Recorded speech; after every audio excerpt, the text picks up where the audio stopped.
কবি জয় গোস্বামীর লেখা কবিতা নুন। আমরা তো অল্পে খুশি, কি হবে দুঃখ করে। আমাদের দিন চলে যায় সাধারণ ভাত কাপড়ে। চলে যায় দিন আমাদের অসুখে ধার দেনাতে। রাত্রে দুভাই মিলে টান দিই গঞ্জিকাতে। সব দিন হয় না বাজার, হলে হয় মাত্রা ছাড়া। বাড়িতে ফেরার পথে কিনে আনি গোলাপ চারা।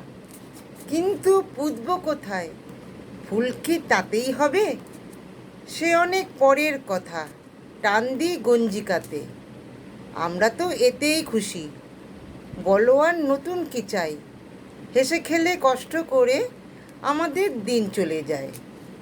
মাঝে মাঝে চলেও না দিন, বাড়ি ফিরি দুপুর রাতে। খেতে বসে রাগ চড়ে যায়, নুন নেই ঠান্ডা ভাতে।